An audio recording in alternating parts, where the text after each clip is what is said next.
ومن أحسن قولا ممن دعا إلى الله وعمل صالحا وقال إنني من المسلمين.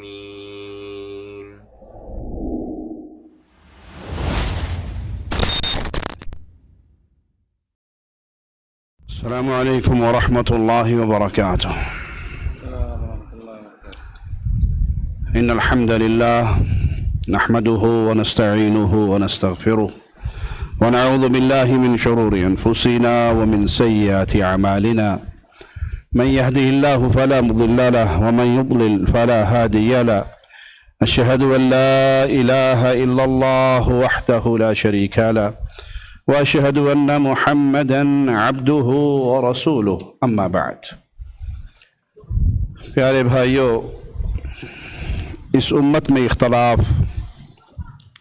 لڑائی جھگڑا، انتشار یہ موجود ہے، اور اس کی خبر رسول اللہ صلی اللہ علیہ وسلم نے دی تھی، اِنَّهُ مَن يَعِشْ مِنْكُمْ بَعْدِي، جو میرے بعد زندہ رہے گا وہ آپ اس میں بہت زیادہ اختلافات دیکھے گا۔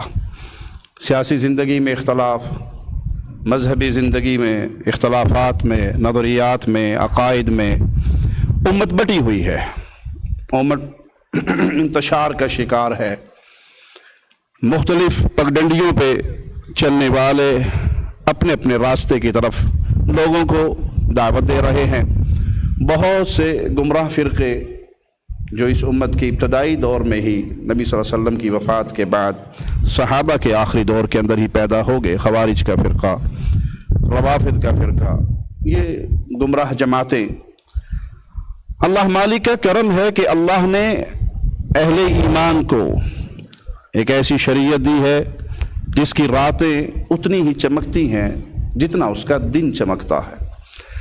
جو ہلاک ہونے والا ہے وہی ہلاکت کے راستے پہ چلے گا، اور جو علم سے جڑ کر رہنے والا ہے، اللہ سے ہدایت کا سوال کرنے والا ہے، وہ حق کو پہچان لے گا اور کبھی گمراہ نہیں ہوگا۔ حق کیا ہے؟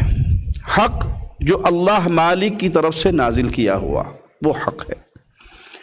جو لوگوں کا تراشا ہوا ہے وہ باطل ہے۔ خالص دین جس پر نجات پانے والا گروہ چلے گا وہ ہے جسے اللہ نے نازل کیا۔ اتبعوا ما انزل الیکم من ربکم ولا تتبعوا من دونه اولیاء۔ جیسے خالص دودھ جو بھینس کے تھنوں سے نکلتا ہے بغیر ملاوٹ کے، نہ گھڑے کا پانی، نہ نلکے کا پانی، نہ نہر کا پانی، یہ خالص ہے۔ اس میں زمزم بھی ملا دیں گے تو ملاوٹی ہو جائے گا۔ اسی طرح خالص دین جس پہ جو چلیں گے وہ فرقہ ناجیہ ہوگا، وہ نجات پانے والی جماعت ہوگی، وہ وہی ہے جو اللہ مالک کی طرف سے نازل ہوا۔ معاویہ رضی اللہ عنہ روایت کرتے ہیں کہ رسول اللہ صلی اللہ علیہ وسلم ایک دن ہمارے درمیان کھڑے ہوئے اور فرمایا کہ تم سے پہلے جو لوگ تھے اہل کتاب 72 فرقوں میں تقسیم ہوئے، اور میری یہ امت 73 فرقوں میں تقسیم ہوگی۔ یہ سب کے سب جہنم میں جائیں گے سوائے ایک جماعت کے جو جنت میں جائے گی، وہی الجماعہ، ایک گروہ وہ جنت میں جائے گی۔ رسول اللہ صلی اللہ علیہ وسلم کے صحابہ نے فوراً جو سوال کیا وہ نجات پانے والے گروہ کے بارے میں سوال کیا، ومن ہی یا رسول اللہ صلی اللہ علیہ وسلم، وہ کون سی جماعت ہے، وہ کون سی ملت ہے، وہ کون سی پارٹی ہے، وہ کون سا گروہ ہے جو نجات پائے گا؟ جو 72 جہنم میں گئے وہ تو جائیں، ہمیں پہلے وہ بتا دیجئے جو جنت میں جانے والے ہیں۔ آپ نے فرمایا ما انا علیہ واصحابی، جس پر میں اور میرے صحابہ ہیں، یہ جنت میں جانے والوں کا راستہ ہے، یہ فرقہ ناجیہ کا راستہ ہے، یہ صراط مستقیم پر رہ کر کامیاب ہونے والوں کا راستہ ہے، جو اس راہ پر چلے جس پر رسول اللہ صلی اللہ علیہ وسلم اور آپ کے پیارے صحابہ چلے۔ صحابہ کا ہم اپنے سامنے رکھیے کہ جو ہی یہ پتہ لگا پچھلی امتوں کے اتنے گروہ بنے اور یوں ہلاک ہوئے، اور اس امت کے بھی 73 گروہ بنیں گے، 72 ہلاک ہوں گے، تو سب سے پہلے دل میں ان کے کیا سوال آیا؟ ہمیں وہ بتا دیجئے جو نجات پائے گا۔ اپنے دل کو ٹٹولیے، غور کیجئے، کیا میری اور آپ کی یہ فکر کہ آپ کی اور میرے دل کے اندر یہ گمان، یہ سوال، یہ ٹینشن ہوئی کبھی کہ وہ کون سی جماعت ہے جو نجات پائے گی؟ میں کہاں ہوں؟ میں کس پر ہوں؟ بریلویوں کے گھر آنکھ کھولی تو بریلوی، دیوبندیوں کے گھر آنکھ کھولی تو دیوبندی، وہابیوں کے گھر آنکھ کھولی تو وہابی، شیعوں کے گھر آنکھ کھولی تو شیعہ۔ جس پر اماں ابا چل رہے ہیں وہی ہمارا دین ہے، اور اس پر ہم مطمئن ہیں۔ کبھی سوچ نہیں آئی کہ میں حق پر ہوں یا نہیں؟ کبھی دل نے یہ آواز نہیں لگائی تیرا راستہ اینڈ کہاں ہوگا، جنت پہ یا جہنم پہ؟ تو سمجھ لیجئے پھر یہ دل بڑا غافل ہے، یہ دل بڑا غافل ہے۔ کیونکہ جس کے دل کے اندر ایمان ہوتا ہے وہ تڑپتا ہے، وہ تلاش کرتا ہے۔ عثمان رضی اللہ عنہ ابو بکر صدیق سے کہتے ہیں میں پریشان اس لیے ہوں، رسول اللہ صلی اللہ علیہ وسلم فوت ہو گئے اور میرے دل میں ایک سوال تھا جس کا میں آپ سے جواب نہیں مانگ سکا کہ قیامت کے دن نجات کس بنیاد پہ ہوگی۔ اور ابو بکر کہتے ہیں عثمان میں اس سوال کا جواب رسول اللہ صلی اللہ علیہ وسلم سے آپ کی زندگی میں پوچھ چکا ہوں۔ یہ کون ہے جس کو یہ ٹینشن ہے کہ نجات کس بنیاد پہ ہوگی، جس کو ایک ایک مجلس میں رسول اللہ صلی اللہ علیہ وسلم نے بارہا کہا تھا عثمان فی الجنہ، عثمان فی الجنہ، عثمان فی الجنہ، اور ایک بار کہا تھا کہ عثمان جو جی میں آئے کر لو، اللہ نے تمہاری جنت کا وعدہ کر لیا ہے، او کما قال علیہ الصلوۃ والسلام۔ انہیں فکر ہے کہ نجات کیسے ہوگی۔ کہتے ابو بکر مجھے بتائیے آپ نے کیا فرمایا تھا؟ کہا میرے آقا نے کہا تھا وہ کلمہ لا الہ الا اللہ جو میں نے اپنے چچا ابو طالب پر پیش کیا تھا، اگر وہ اسے پڑھ لیتا تو یہ اس کے لیے نجات ہوتا۔ تو پیارے بھائی کبھی اپنے دل کی دنیا میں جھانک کے دیکھیے کہ میرے دل میں بھی کبھی کوئی پریشانی آئی، میں کس راستے پر ہوں، میں کس گروہ میں ہوں۔ آج اگر اعلان آ جائے کہ فلاں مہینے جو ہیں وہ گورنمنٹ نے بین کر دی ہیں اور مہینہ چینج بھی نہیں ہوگا، ان سب کو سفر کروا دیا جائے گا، کیا خیال ہے رات کی نیند اڑے گی یا نہیں؟ کہ میں تو ادھار لے کر ویزا لے کر آیا تھا، میں تو ماں کا زیور بیچ کے ویزا لے کے آیا تھا، ابھی تو میرا قرضہ نہیں اترا، اور اگر میرا خروج لگ گیا تو میں کیا کروں گا؟ یہ دنیا کی 70 سالہ 80 سالہ زندگی، اور اگر میرا اس گروہ میں شمار ہو گیا جو جہنم میں جائے گا، پھر میرا کیا بنے گا؟ پھر مجھے کون چھڑائے گا؟ تو اس فکر کو اپنے دل میں پیدا کیجئے، حق کو تلاش کیجئے۔ 2 رکعت نماز راج و حال امام دا وہی میرا، یہ اہل ایمان کا راستہ نہیں ہے۔ اہل ایمان تلاش کرتے ہیں کیا میں اس راستے پر ہوں جو جنت میں جائے گا؟ آپ صلی اللہ علیہ وسلم نے تھرمامیٹر دے دیا، ہمیں پیمانہ دے دیا، چیک کرنا چاہو کون سی جماعت حق پر ہے، میں انا علیہ واصحابی، اس پیمانے کے ذریعے چیک کر لو جس پر میں اور میرے صحابہ ہے۔ یہ عقیدہ صحابہ کا تھا، یہ عمل صحابہ کا تھا، یہ سوچ صحابہ کی تھی، صحابہ کے دور میں یہ چیز دین تھی جی بالکل ٹھیک ہے، صحابہ معیار حق ہے، ہم ان کے ساتھ ہیں، ہم ان کے راستے پر ہیں، ہم ان کے نقش قدم پر ہیں، وہ ہمارے اسلاف ہیں۔ اور اگر یہ چیز صحابہ کے دور میں نہیں تھی، انہوں نے اس کو دین نہیں سمجھا، دین بنا کر عمل نہیں کیا، یہ سونے کے پانی سے نہا کر بھی لا کے ہمارے سامنے کوئی رکھ دے تو ہم اس کو دین نہیں مانیں گے، کیونکہ جنت میں جانے والا گروہ فرقہ ناجیہ کی پہچان کیا ہے کہ اس راہ پر ہیں جو راستہ محمد کریم صلی اللہ علیہ وسلم کے صحابہ کا ہے۔ یہ قبر پرستی کا بازار جو گرم ہے، صحابہ کے دور میں اس طرح قبریں پوجی جاتی تھی؟ اگر تھی تو دین ہے، اگر نہیں تو یہ دین نہیں ہے۔ اس پیمانے کو ہر مقام پر فٹ کر کے دیکھیے، صحابہ کا راستہ کیا تھا، صحابہ کا فہم کیا تھا، صحابہ کا طریقہ کیا تھا۔ جب آپ اس طرح چیزوں کو، عقائد کو، معاملات کو، اعمال کو پرکھنا شروع کر دیں گے تو آپ فرقہ ناجیہ میں شامل ہوں گے، آپ اس راستے پر چلیں گے جو راستہ اہل سنت کا راستہ ہے، جو صحابہ کے ماننے والوں کا راستہ ہے۔ اہل سنہ، اہل الحدیث، یہ وہ لوگ ہیں جو رسول اللہ صلی اللہ علیہ وسلم کے صحابہ کے نقش قدم پر چلنے والے، دین اسلام کو نبی کے صحابہ کے فہم کی روشنی میں لینے والے۔ اہل الحدیث قرآن اور حدیث والے، اہل السنہ قرآن و سنت والے، ایک ہی بات ہے، مترادف نام ہے، جنہوں نے حق صرف اس کو مانا جو کتاب و سنت میں ہے، کتاب و سنت کا وہ فہم حق مانا جو صحابہ نے سمجھا۔ ان کے عقائد کیا ہیں؟ یہ کون لوگ ہیں؟ اہل سنت اللہ پر ایمان لاتے ہیں، اللہ کے فرشتوں پر ایمان لاتے ہیں، آسمان سے بھیجی ہوئی کتابوں پر ایمان لاتے ہیں، رسولوں پر ایمان لاتے ہیں، آخرت کے دن پر ایمان لاتے ہیں، تقدیر پر ایمان لاتے ہیں۔ لیس البر ان تولوا وجوہکم قبل المشرق والمغرب ولکن البر من آمن باللہ والیوم الآخر والملائکہ والکتاب والنبیین۔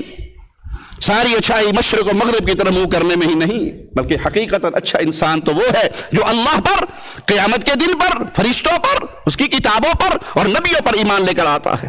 اللہ پر ایمان لانے کا معنی کیا ہے؟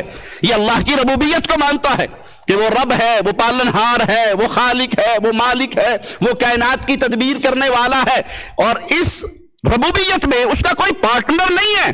اسے آسمان بنانے کے لیے کسی کی ضرورت نہیں پڑی، زمین بچھانے کے لیے کسی کی ضرورت نہیں پڑی، اس کائنات کی تدبیر کرنے کے لیے کسی کی ضرورت نہیں پڑی، وہ کسی کا محتاج نہیں، سب اس کے در کے محتاج ہے۔ وہ خالق ہونے میں، مالک ہونے میں، رازق ہونے میں، مدبر ہونے میں تنہا ہے، کوئی اس کا پارٹنر نہیں، کوئی اس کا شریک نہیں۔ اور یاد رکھیے یہ وہ باتیں ہیں جو کفار مکہ کو تسلیم تھی، لیکن پھر بھی وہ کافر تھے۔ وہ اللہ کو خالق مانتے تھے، رازق مانتے تھے، وہ رازق ہونے کا انکار نہیں کرتے تھے کہ خواجہ نہ دے گا تو پھر کون دے گا۔ یہاں انکار ہے اللہ کا، خواجہ نہ دے گا تو پھر کون دے گا۔ یہاں ربوبیت کا انکار ہے کہ دینے والا صرف خواجہ ہے، جو نصیب میں نہیں وہ حسین سے مان لو۔ یہاں انکار ہے کہ اگر اللہ نے تیرے نصیب میں نہیں لکھا تو حسین سے مان، حسین کی پاور نعوذ باللہ اللہ سے زیادہ ہے۔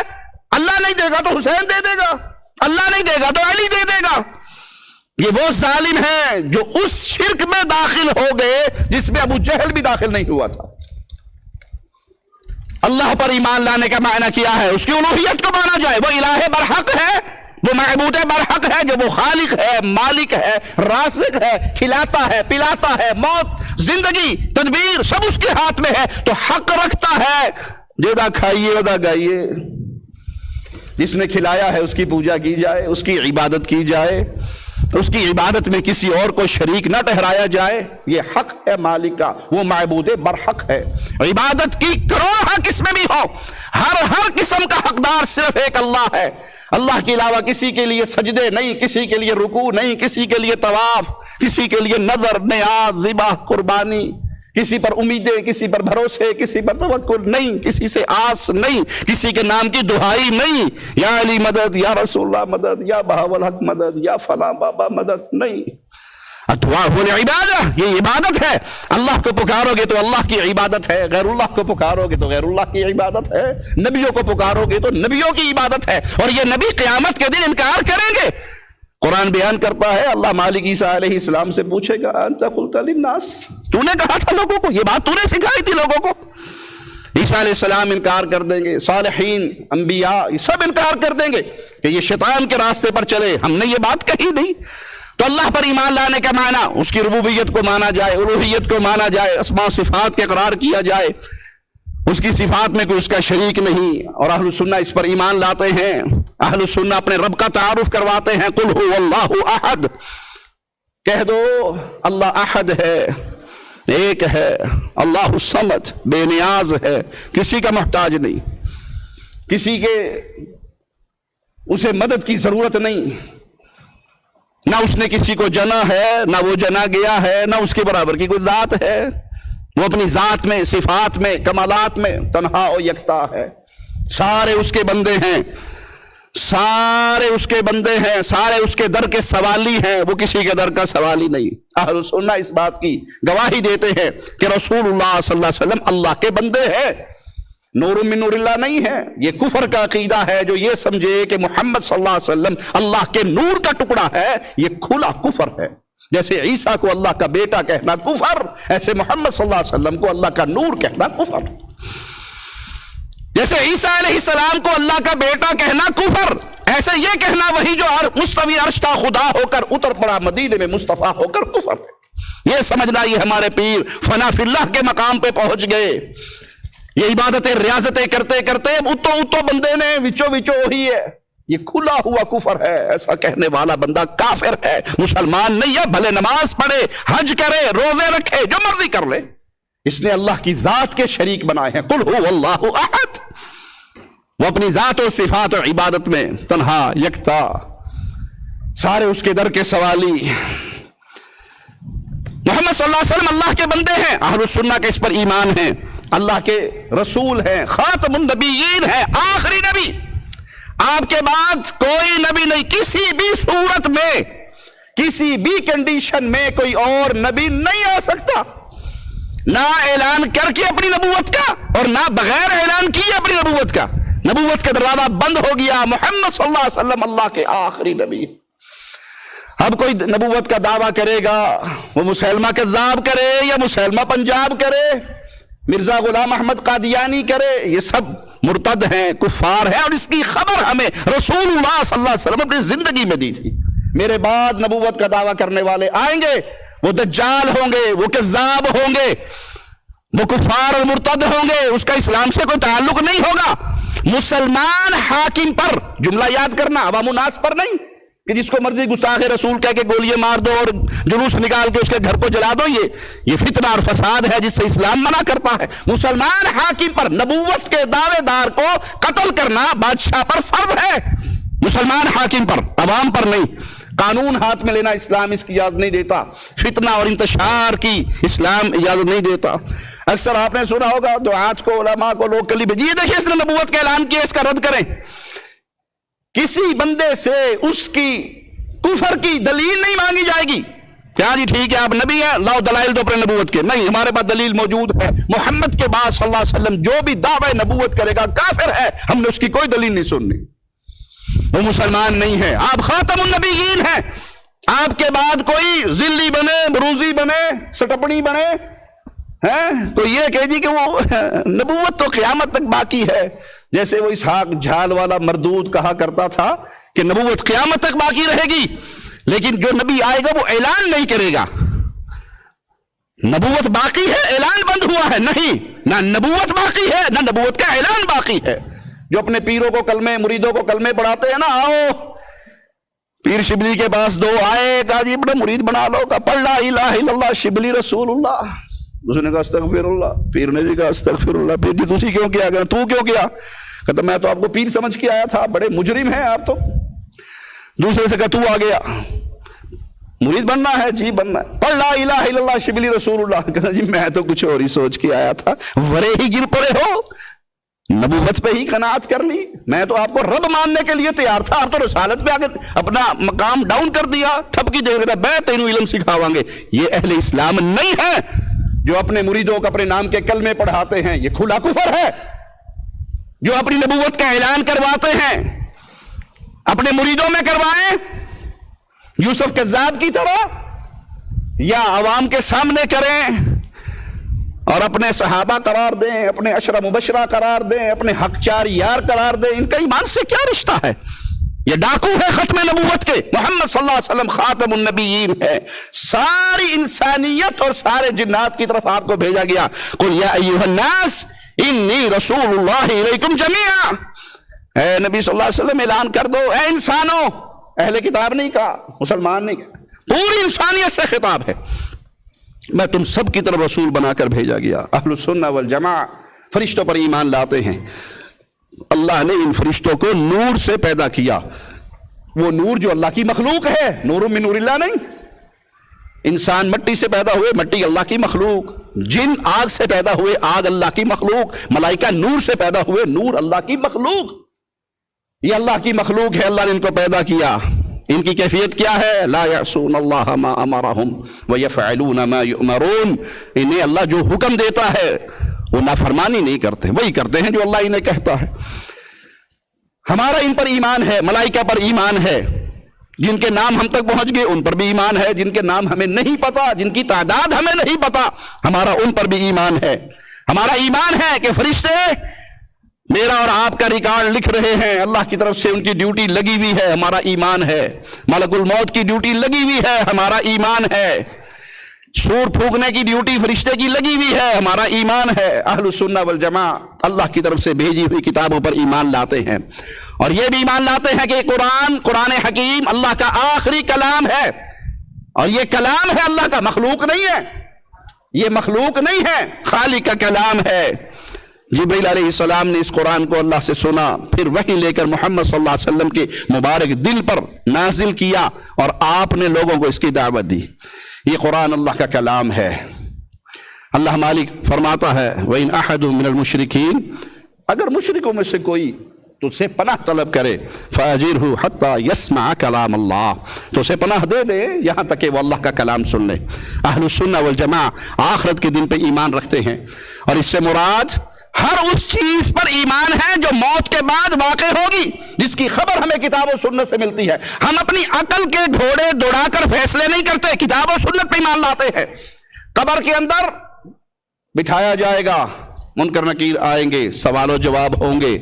ہم نے دیکھا نہیں ہے، ہم نے منظر دیکھا نہیں ہے، ہم نے سنا نہیں ہے، ہمیں پتہ نہیں ہے، ہمیں قرآن و سنت نے بتا دیا، مصطفیٰ کی بات آ گئی، ہم اس پر ایمان رکھتے ہیں گویا جیسے ہم نے اپنی آنکھوں سے دیکھ لیا۔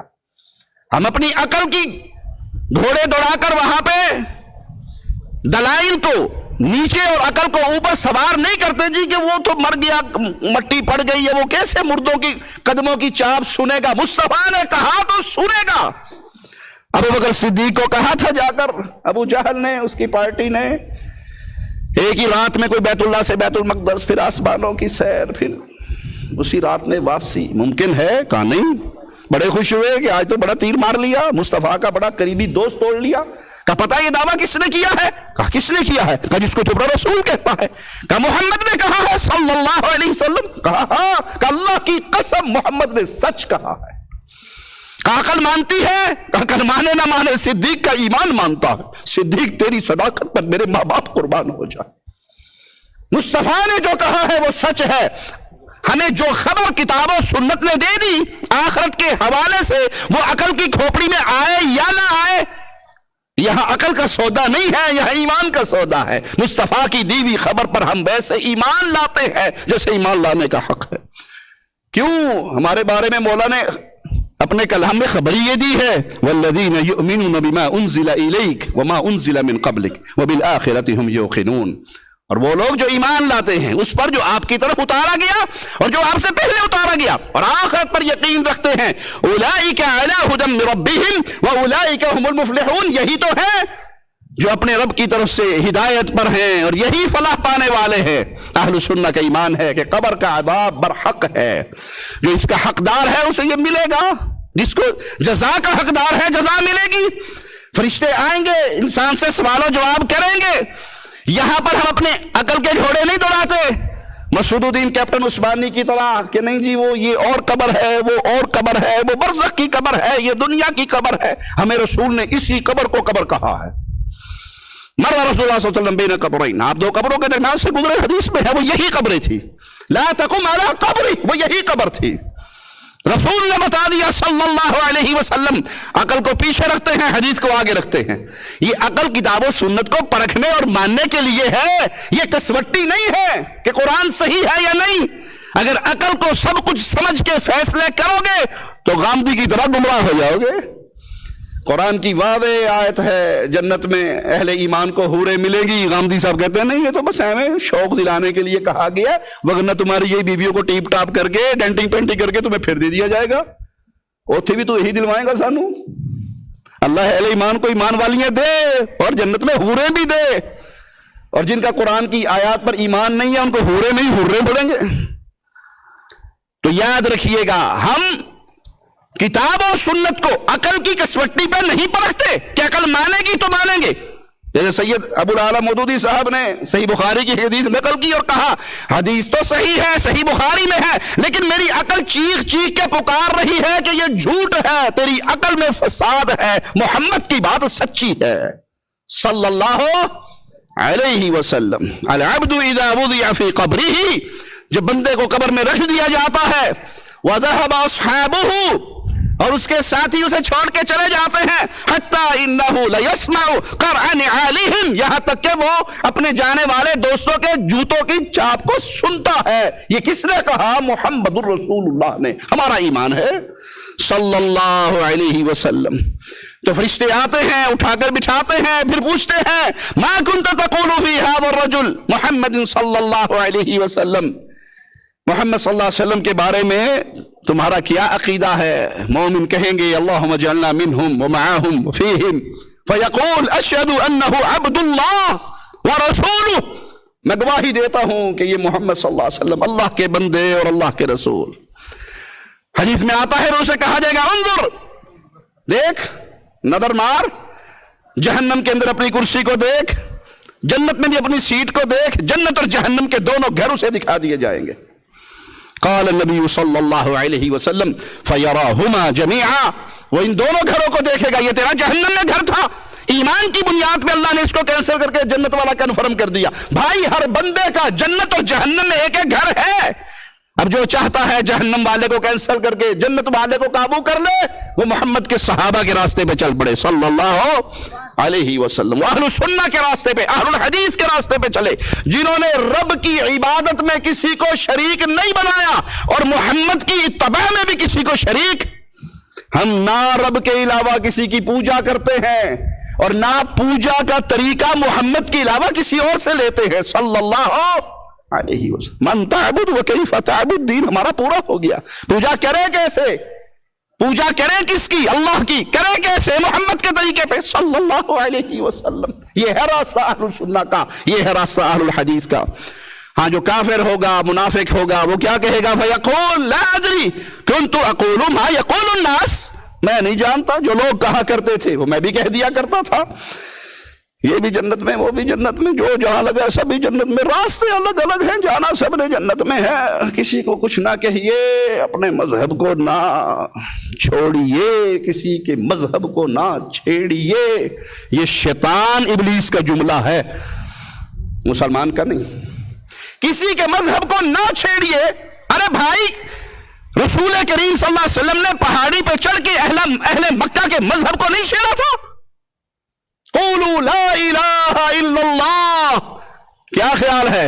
ابو لہب نے ویسے ہی گالیاں دی تھی، اس نے ویسے ہی کنکر برسائے تھے، ابو جہل بغیر بات کے دشمن بن گیا تھا۔ اگر ہر کسی کو اس کی جگہ پہ چھوڑ دیجئے اور صوفی بن کے تسبیح پہ منکے پہ منکا ٹھا منکا پھینکتے رہیے، تو پھر بتائیے تو صحیح، جنگ بدر کی ہوئی کیوں تھی؟ یہ احد کی جنگ کیوں ہوئی تھی؟ کیوں زینب کے خامی سے آقا نے کہا تھا مجھے وحی آ چکی ہے، مسلمان اور کافر میاں بیوی کے درمیان تفریق کروا دوں؟ کیوں کہا تھا؟ کیوں داماد کو واپس بھیج دیا تھا؟ کیوں بیٹی کو الگ کر دیا تھا؟ اگر ہر بندہ اپنی جگہ پہ لگا رہے اور ٹھیک لگا ہے، جن جتھے لگا ٹھیک لگا، ہر کسی نے اپنی قبر جانا، تو ٹھیکیدار ہو؟ ہم ٹھیکیدار تو نہیں ہیں، دین محمد کے چوکیدار ضرور ہیں، اور چوروں کو غصہ چوکیداروں پہ آتا ہے۔ ہم کہتے ہیں رب کی عبادت میں کوئی شریک نہیں، نہ کوئی داتا ہے، نہ گنج بخش ہے، نہ غریب نواز ہے، نہ بندہ نواز ہے، نہ بندہ پرور ہے، نہ غوث اعظم ہے۔ کوئی سجدوں کے قابل نہیں ہے، کوئی عبادتوں کے قابل نہیں ہے، کوئی پوجے جانے کے قابل نہیں ہے۔ مخلوق خالق کی پوجا کرتی ہے، مخلوق مخلوق کی پوجا نہیں کرتی۔ کبھی دیکھا ہے کتیا کسی بڑے بولی کتی کے پاس جا کر اس سے بچوں کی سوال کرنے کے لیے بیٹھا ہو، کھوتا کھوتے سے مانگ رہا ہو؟ کبھی دیکھا ہے؟ چڑیا پانی پی کے آسمان کی طرف منہ اٹھا کے اپنے رب کا ہی شکر ادا کرتی ہے۔ مخلوق خالق کی عبادت کرتے ہیں، مخلوق مخلوق کی پوجا نہیں کرتے۔ ہم اللہ کی عبادت میں کسی کی شراکت برداشت نہیں کرتے، اور محمد کریم صلی اللہ علیہ وسلم کو آخری رسول مانتے ہیں۔ اللہ کی عبادت کا طریقہ وہ صرف مصطفیٰ علیہ السلام سے لیتے۔ ہاں، نبی کا وہ فرمان ابو حنیفہ رحمہ اللہ کے ذریعے مل جائے، مالک رحمہ اللہ کے ذریعے مل جائے، شافعی رحمہ اللہ کے ذریعے مل جائے، احمد بن حنبل رحمہ اللہ کے ذریعے مل جائے، بخاری مسلم کے ذریعے مل جائے، رحمہم اللہ جمیعا، کسی کے ذریعے مل جائے، ارے بھائی شیطان کے ذریعے مل جائے۔ آیت الکرسی ملی نہیں تھی ابو ہریرہ کو؟ کیا کہا تھا آقا علیہ السلام نے؟ تھا شیطان بات صحیح کر کے گیا۔ بات نبی کی ہو، مہر نبی کی ہو، تصدیق مصطفیٰ کی ہو، دینے والا کوئی ہو۔ اس کا یہ مطلب نہیں ہے جی جس کو مرضی سب کو سنے، جی جو یوٹیوب پہ آ رہا ہے سب کو سنے، اچھی اچھی بات لے لیں، غلط باتوں کو چھوڑ دیں، سب کو سننا چاہیے۔ آپ مقام علمیت پہ یہاں پہنچ گئے ہو کہ آپ سب کو سنیں تو پھر تو ٹھیک ہے کہ غلط کا رد کریں گے، صحیح کو مان لیں گے۔ اور اگر آپ طالب علم ہو، ابتدا میں ہو، تو صرف اہل سنہ کو سنو، صرف اہل توحید کو سنو، صرف سلفی علماء کو سنو، باقیوں کو سنو گے تو گمراہی کا شکار ہو جاؤ گے۔ یہ سلف صالحین میں سے بہت سے لوگوں کا اقوال ہیں۔ خارجی آگے بیٹھا، کہا ایک آیت سناؤں؟ کہا نہیں۔ کہا حدیث سناؤں؟ کہا نہیں۔ صحابی کا قول سناؤں؟ کہا نہیں۔ شاگردوں سے کہا دھکے دے کے باہر نکال دو۔ نکال دیا گیا مجلس سے. پھر پوچھا گیا یہ کیا بات تھی استاد جی, آپ نے اس کی بات, وہ تو قرآن سنا رہا تھا, کہا وہ قرآن سنا کے کوئی ایسا شبہ میرے دل میں ڈال دے جس کا میرے پاس جواب نہ ہو, حدیث سنا کے کوئی ایسا شبہ ڈال دے, صحابی کا قول سنا کر کوئی ایسا شک ڈال دے, میرے پاس اس کی دلیل نہ ہو, کوئی جواب نہ ہو, میں کیوں اپنے آپ کو فتنے کا شکار کروں جب مجھے پتا ہے کہ بندہ غلط ہے, راستہ اس کا غلط ہے, تو غلط بندے کی بات سننی نہیں ہے. گمراہی پھیلی ہی اس لیے, سب کو سنو, جو آ رہا ہے سنو. نہیں پیارے بھائی, صرف اس کو سنو جس کی جھولی میں سچا سودا ہے, اور سچا سودا سوائے اہل حدیث کے اور کسی کے پلے نہیں ہے. ہم کہتے ہیں مالک نے ہمیں 2 ہاتھ دیے, مصطفیٰ نے ہمیں 2 چیزیں دی, ترکت فیکم امرین, تیسری چیز ہی نہیں دی, اللہ کی کتاب, مصطفیٰ کی حدیث صلی اللہ علیہ وسلم. تو یہ قبر کا عذاب برحق ہے, اہل سنت اس پر ایمان لاتے ہیں. ہمارا ایمان ہے قیامت برحق ہے, لوگ قیامت کے دن اپنی قبروں سے نکالے جائیں گے, صورت بہت قریب ہوگا, لوگ اپنے پسینوں میں ڈوبے ہوئے ہوں گے. قیامت کے دن اللہ بندوں سے ان کے کاموں کا حساب لے گا, ان کے اعمال کا وزن کرے گا, جنت و جہنم کا فیصلہ ہوگا. قیامت کے دن میرے پیارے حبیب علیہ السلام کا حوض ہوگا جس پر آپ کی امت آئے گی, پانی مانگے گی, آپ پانی پلائیں گے, ستاروں کی مانند پیالے ہوں گے, اور وہاں پر کچھ ایسے لوگ بھی آئیں گے جن کو فرشتے درے مار کے بھگائیں گے, اور آپ کہیں گے ان کو کیوں بھگایا جا رہا ہے, مجھ سے دور کیوں کیا جا رہا ہے؟ جواب ملے گا یا محمد انک لا تدری ما احدثوا بعدک, آپ نہیں جانتے آپ کے بعد انہوں نے آپ کے دین کو کس طرح بدل دیا تھا. فرمائیں گے سحقن سحقن لمن غیر بعدی, جنہوں نے میری سنت کو, میرے دین کو, میرے راستے کو بدلو, آج میری آنکھوں سے دور کر دو. نبی شفاعت کریں گے. اہل سنت کا ایمان ہے تقدیر پر, تقدیر بری ہے یہ اچھی ہے, ہمارا اس پر ایمان ہے. تقدیر اللہ کا کامل علم ہے جس کو اللہ نے لوح محفوظ میں محفوظ کیا ہوا. اللہ جو چاہتا ہے وہی ہوتا ہے, جو اللہ نہ چاہے وہ نہیں ہوتا. اِنَّا كُلَّ شَيْءٍ خَلَقْنَاهُ بِقَدَرٍ, ہم نے ہر چیز کو ایک مقرر انداز میں پیدا کیا. اس آیت سے علماء نے تقدیر الہی کا اثبات کیا اور فرقہ قدریہ کا انکار کیا, جن کا ظہور صحابہ کے آخری دور میں ہوا, جو تقدیر کا انکاری تھا. آج بھی بہت سے لوگ تقدیر کا انکار کرتے ہیں, نہیں تقدیر شقدیر کچھ نہیں ہے, بندہ اپنے ہاتھ دی محنت نہ جو مرضی کما لے تو جو مرضی کھا لے. تقدیر کیا ہے؟ آپ جو کمائیں گے اللہ کے علم میں ہے, آپ نے جو کھانا ہے اللہ کے علم میں ہے. اچھا جی ٹھیک ہے, جب اللہ کے پاس لکھا ہوا ہے تو پھر محنت کرنے کا فائدہ کیا ہے, ضرورت کیا ہے؟ میں جنتی لکھا ہوا تو جنت میں جاؤں گا, میں جہنمی لکھا ہوا تو جہنم میں جاؤں گا. نہیں, اِنَّا هَدَيْنَاهُ السَّبِيلَ إِمَّا شَاكِرًا وَإِمَّا كَفُورًا, راستے مولا نے دونوں کھولے ہیں, شاکر بنو یا کافر, تمہاری مرضی, راہ کھلی ہے. لیکن تم جس راستے پر بھی جاؤ گے اللہ کے علم میں وہ پہلے سے موجود ہے. یہ شیطان صرف تقدیر کے معاملے میں وسوسے دین کے معاملوں پہ ڈالتا ہے, دنیا پہ نہیں ڈالتا کبھی. اچھا جی آپ کی تقدیر میں لکھا ہوا ہے آپ نے کبسہ کھانا ہے, تو کنڈی لگا کے گھر میں بیٹھ جاؤ, باہر نہ نکلو, کبسہ خود ہی آ کے پلیٹ میں آپ کے سامنے آ جائے گا. کہ نہیں مولوی صاحب ایسے نہیں آئے گا, باہر جانا پڑے گا, دکان کھولنی پڑے گی, کاروبار کرنا پڑے گا, پیسے بچیں گے, پروفٹ ہوگا تو خریدوں گا, کھاؤں گا. سمجھ آ گئی؟ اس کے لیے محنت ہے, تو یہاں بھی محنت ہے, یہاں بھی محنت ہے. لیکن آپ جس راستے پر چلو گے وہ راستہ اللہ کے علم میں ہے. اہل سنت کا عقیدہ ہے کہ ایمان قول و عمل دونوں پر شامل ہے, صرف دل کے اعتقاد کا نام نہیں ہے, عمل اس کے اندر شامل ہے. اور عمل سے, نیکی سے ایمان بڑھتا ہے, برائی سے ایمان کم ہوتا ہے. رسول اللہ صلی اللہ علیہ وسلم کا فرمان ہے ایمان کے 70 یا 60 سے زیادہ حصے ہیں, شاخیں ہیں, اور اس میں سب سے افضل کیا ہے؟ لا الہ الا اللہ. یہ سب سے افضل ہے بھائی, یہ لا الہ الا اللہ افضل ہے جب اس کو سمجھ کے پڑھو گے. اگر لا الہ الا اللہ کو بغیر سمجھے پڑھا, صرف تسبیح کے من کے پھیرے آپ نے, تو اس کا کوئی فائدہ. لا الہ الا اللہ, کوئی الہ نہیں, الہ معبود, الہ برحق, معبود برحق کوئی نہیں, الا اللہ, صرف ایک اللہ. سب کا انکار ہے, سب کا انکار ہے. اللہ کے علاوہ پوجے جانے والی ہر ہستی کا انکار ہے, اور پھر اقرار ہے ایک اللہ کا. ہاتھ ہوڑا رکھیا کرو جی, کسی نے کچھ نہ کیا کرو. ہاتھ ہوڑا رکھے کیسے؟ کلمہ رکھنے نہیں دیتا, کلمہ ہاتھ ہوڑا رکھنے دیتا ہے. لا الہ کہنے دیتا ہے کلمہ جی, یہ غوث اعظم ہیں, یہ غریب نواز ہیں, یہ بندہ نواز ہیں, یہ بندہ پرور ہیں, یہ فلاں ہیں, یہ فلاں ہیں, یہ فلاں, کہنے دیتا ہے, کہنا دیتا ہے کہ یا علی مدد بھی ٹھیک ہے, یا رسول اللہ مدد بھی ٹھیک ہے. لا الہ, لا کی تلوار چلتی ہے, پہلے سب کا انکار ہے الا اللہ, پھر ایک اللہ کی عبادت کا اقرار ہے. وَأَدْنَاهَا إِمَاطَةُ الْأَذَى عَنِ الطَّرِيقِ, اور سب سے ادنا شاخ ایمان کی یہ ہے کہ راستے سے تکلیف دہ چیز ہٹا دیں. تکلیف دہ چیز ہٹائیں گے, اللہ نے اگر یہی نیکی قبول کر لی تو جنت میں جانے کے لیے یہ بھی کافی ہے. والحیا شعبۃ من الایمان، اور حیا بھی ایمان کا حصہ ہے، یہ عمل ہے، قول اور عمل، اقرار اور عمل، یہ ہے ایمان۔ صرف یہ کہنا جس نے اقرار کر لیا، تسلیم کر لیا، وہ عمل کرے نہ کرے، یہ اہل سنت کا عقیدہ نہیں ہے۔ اہل سنت کا یہ عقیدہ ہے کہ جو انسان کبیرہ گناہ کا ارتکاب کرے وہ دائرہ اسلام سے خارج نہیں ہوتا، کبائر کا ارتکاب کرنے والا وہ کافر نہیں ہوتا، وہ ہمیشہ کا جہنمی نہیں ہوتا۔ بیٹھ جاؤ حمزہ، بیٹھ جاؤ، چھوڑ دو اس کو۔ حمزہ جو کبائر کا ارتکاب کرتا ہے وہ کافر نہیں ہوتا، اس کا معاملہ اللہ کے پاس ہے، اللہ کی مشیت پر ہے، اللہ چاہے اسے معاف کر دے، چاہے اللہ معاف کر دے، چاہے اللہ اسے عذاب دے دے۔ اہل سنت کبائر کے ارتکاب پر تکفیر کا فتویٰ نہیں لگاتے، تکفیر کا فتویٰ لگانے والے وہ خوارج کا راستہ ہے۔ لا یزنی زانی حین یزنی وہو مؤمن، جب زنا کرنے والا زنا کرتا ہے وہ مومن نہیں رہتا۔ ولا یسرق السارق حین یسرق وہو مؤمن، اس لیے جب چور چوری کرتا ہے تو مومن نہیں رہتا۔ اس سے مراد اس کا ایمان کم ہو جاتا ہے۔ نیکی کرنے سے ایمان بڑھتا ہے اور گناہ کرنے سے ایمان کم ہوتا ہے۔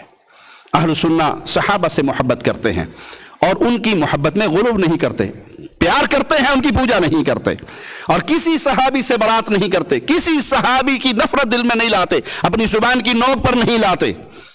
صحابہ سے محبت ہمارا ایمان ہے، اور صحابہ کو گالی دینا، صحابہ سے نفرت کرنا یہ کفر ہے۔ رسول اللہ صلی اللہ علیہ وسلم فرمایا لا تسبوا اصحابی، میرے صحابہ کو برا مت کہو۔ اہل سنت نبی کریم صلی اللہ علیہ وسلم کے بعد ابو بکر کی خلافت کو ثابت کرتے ہیں، آپ کے بعد عمر بن خطاب، ان کے بعد سیدنا عثمان، ان کے بعد سیدنا علی، اور اسی پر امت کا، علماء امت کا اجماع ہے۔ ہمارا ایمان ہے کہ ابو بکر صدیق رضی اللہ عنہ وارضا امت میں سب سے افضل ہیں، انبیاء کے بعد مہاجر انصار میں سے سب سے افضل ہیں، جنہوں نے حدیبیہ سے پہلے ایمان لے کے آئے، وہ بھی افضل ترین لوگوں میں شامل ہیں، اور جو فتح مکہ کے بعد ایمان لے کر آئے ان کے ساتھ بھی اللہ نے جنت کا وعدہ کیا ہے۔ اللہ کے نبی صلی اللہ علیہ وسلم نے جن کے بارے میں جنت کی گارنٹی دی، عشرہ مبشرہ فی الجنہ اعلان ہوا، ہم اس پر ایمان لاتے ہیں۔ اسی طرح اہل سنت نبی کے اہل بیت سے پیار کرتے ہیں اور رسول اللہ صلی اللہ علیہ وسلم کی وصیت کو یاد رکھتے ہیں، اذکرکم اللہ فی اہل بیتی، میں تمہیں اپنے اہل بیت کے بارے میں اللہ کی یاد دلاتا ہوں۔ اہل بیت سے محبت کرنا ہمارا ایمان ہے۔ علی، فاطمہ زہرا، حسن، حسین رضوان اللہ علیہم اجمعین، پیارے نبی کی پیاری زوجات، یہ اہل بیت ہیں، ان سے محبت کرنا ہمارا ایمان ہے۔ ان کی ادنا سی گستاخی کو بھی ہم ایمان کے منافی سمجھتے ہیں، کفر سمجھتے ہیں۔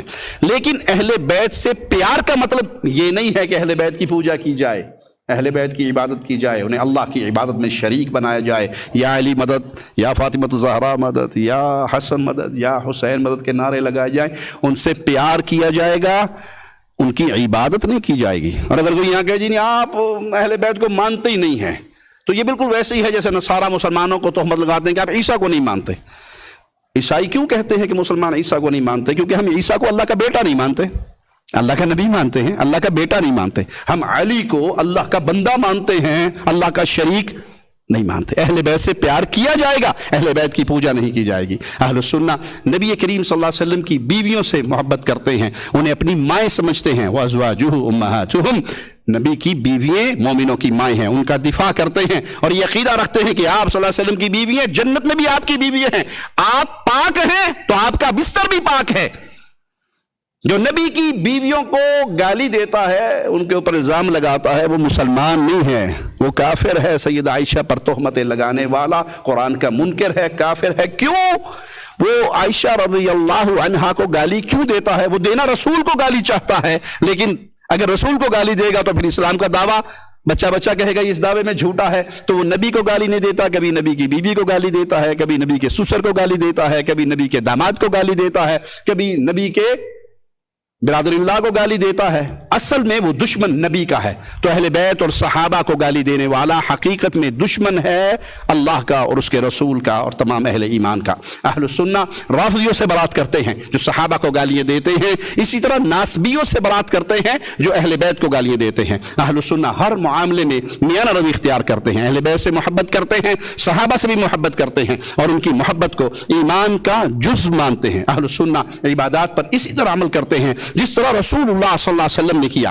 وہ عبادات کی صفات کو، ان کے زمان و مکان کو نبی صلی اللہ علیہ وسلم کی حدیث کے راستے میں سمجھتے ہیں اور خلفاء کی سنت کے ذریعے اس کو پکڑتے ہیں، کیونکہ پیارے نبی صلی اللہ علیہ وسلم کا فرمان ہے فعلیکم بسنتی وسنت الخلفاء الراشدین المہدیین، تمہارے اوپر لازم ہے میری سنت، میرے خلفاء راشدین کی سنت۔ اس کو یہ داڑھ ہے نا، اس داڑھ کے ذریعے ان دانتوں سے پکڑو گے تھوڑا سا کمزور پکڑا جائے گا، لیکن پنجابی میں داڑھ چل جائے گا تم دساں گا، وہ داڑھ چلے جڑا آندا ہے نا پھر وہ قابو آندا ہے۔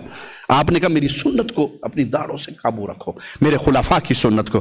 اہل سنہ کسی بھی مسلمان کی تکفیر نہیں کرتے، کسی پر فتویٰ نہیں لگاتے کہ یہ جنت میں جائے گا یا جہنم میں جائے گا، یہ شہید ہے، یہ پکا جنتی ہے اور یہ پکا جہنمی ہے۔ کسی کے خون کو حلال نہیں سمجھتے سوائے جس کا خون شریعت حلال کر دے۔ ہاں تکفیر کا جو معاملہ ہے، قاضی فتویٰ لگاتا ہے، حاکم وقت فتویٰ لگاتا ہے، کسی کی تکفیر کرتا ہے، کیونکہ اس کے بعد پھر بہت سارے مسائل اس کے اوپر فٹ آتے ہیں، یا اہل علم کی جمعیہ اس کے اوپر، بڑے کبار علماء اس کے بارے میں فیصلہ دیتے ہیں، حجت پوری کر کے، اس کے شبہات کا ازالہ کر کے۔ یہ نہیں ہے کہ تھوڑی سی بات ہوئی تو عوام الناس بھی اٹھ کے فتوے لگانا شروع کر دیں، یہ کافر ہو گیا، یہ مشرک ہو گیا، یہ جہنمی ہو گیا، یہ ایسا ہو گیا، یہ ایسا ہو گیا۔ یہ اہل سنت کا، اہل الحدیث کا راستہ نہیں ہے۔ اہل السنہ حاکم وقت کی بیعت کرتے ہیں، اس کے اطاعت کو واجب سمجھتے ہیں، سوائے یہ کہ وہ کسی گناہ کی اگر دعوت دے گا، حکم دے گا، تو اس صورت میں اس کی وہ بات نہیں مانی جائے گی، لیکن اس پہ خروج نہیں کیا جائے گا، اس کے لیے دعا کی جائے گی۔ احمد بن حنبل رحمہ اللہ کا قول ہے کہ اگر مجھے یہ خبر ہو جائے، یقین ہو جائے کہ مجھے ایک دعا کا اختیار دیا گیا ہے تو میں اپنے حاکم وقت کی اصلاح کے لیے اس دعا کو خاص کر لوں۔ محفلوں میں بیٹھ کے حکام کے خلاف زبان درازی نہیں کرتے، نہ ہاتھ سے اس کے خلاف خروج کرتے ہیں، نہ زبان سے خروج کرتے ہیں، اور نہ ممبروں پہ اس کو للکارتے دتکارتے ہیں، بلکہ نصیحت کا معاملہ بھی آئے تو سنت مصطفیٰ کو سامنے رکھتے ہوئے تنہائی میں اس کو ہاتھ پکڑ کے خفیہ طریقے سے اسے نصیحت کرتے ہیں، اور ہمیشہ اپنے سامنے مالک کا یہ فرمان رکھتے ہیں یا ایھا الذین آمنوا اطیعوا اللہ واطیعوا الرسول واولی الامر منکم، اے ایمان والو فرما برداری کرو اللہ کی اور اس کے رسول کی اور اپنے حاکم وقت کی۔ اہل سنہ ایک دوسرے کو نیکی کی طرف بلاتے ہیں، نیکی کی دعوت دیتے ہیں، یہ نہیں کہتے جو جہاں لگا اس نے اپنا حساب دینا، میں نے اپنا حساب دینا، نہیں۔ اہل السنہ اہل الحدیث لوگوں کو خیر کی طرف بلاتے ہیں، شر سے روکتے ہیں۔ کیوں؟ انہیں یاد ہے الدین نصیحہ، دین نام ہی خیر خواہی کا ہے، مسلمانوں کے لیے خیر خواہی، بہن بھائیوں کے لیے خیر خواہی۔ ان کے دل کے اندر درد ہوتا ہے اپنے مسلمان بہن بھائی کے لیے، ان کو یاد ہے اللہ کے نبی صلی اللہ علیہ وسلم کی حدیث ہے کہ مسلمان کی مثال ایسے ہے کہ اگر جسم کے کسی ایک حصے میں تکلیف ہو تو پورا جسم تکلیف محسوس کرتا ہے۔ اسی طرح مسلمان وہ دنیا کے کسی کونے کے اندر تکلیف میں ہو تو مسلمان اس کی تکلیف کو اپنے دل میں برداشت محسوس کرتے ہیں اور اس کے لیے دعا کرتے ہیں، عملی کچھ کر سکتے ہیں تو وہ کرتے ہیں، اگر عملی ان کے اختیار میں کچھ بھی نہیں ہے تو کم از کم اپنے ہاتھوں کو اٹھا کر اپنے رب سے ان کے لیے خیر مانگتے ہیں، سجدوں میں ان کے لیے روتے ہیں۔ اپنے بھائی جو آپ کے مسلمان بھائی فلسطین میں پریشان ہیں ان کے لیے دعا کیجئے، سجدوں کے اندر دعا کیجئے، آخری پہر کی نمازوں میں ان کے لیے دعا کیجئے، ہر گھڑی میں ان کے لیے دعا کیجئے۔ اللہ ہمارے فلسطینی مسلمان بھائیوں پر رحم فرما، اے اللہ ہمارے فلسطینی مسلمان بھائیوں پر رحم فرما، اے اللہ دنیا میں جہاں جہاں مسلمان پریشان ہیں، ظالموں کے ظلم کی چکی میں پس رہے ہیں، اے اللہ تو ظالموں سے انتقام لے اور مسلمانوں کی مدد فرما۔ یہ اہل ایمان کا طریقہ ہے، یہ اہل ایمان کا معاملہ ہے، یہ اہل ایمان کا راستہ ہے، یہ اہل سنہ کا وہ طریقہ ہے جس پہ چل کر ہم رسول اللہ صلی اللہ علیہ وسلم کی راستے کو اپنا سکتے ہیں، صحابہ کے طریقے پہ چل کر صحابہ والے گروہ میں شامل ہو سکتے ہیں، کیونکہ جو جس راستے پر چلے گا، جو جن سے محبت کرے گا، قیامت کے دن وہ انہی کا ساتھی ہوگا۔ اللہ سے دعا ہے اللہ ہمارے گناہوں کو معاف فرمائے، ہمیں زندہ رکھے تو ایمان کی بہترین حالت میں رکھے، ہمیں موت دے تو اس حال میں کہ مولا ہم سے راضی ہو، ہم اپنے اللہ سے راضی ہوں۔ اقول قولی ھذا واستغفر اللہ لی ولکم ولسائر المسلمین۔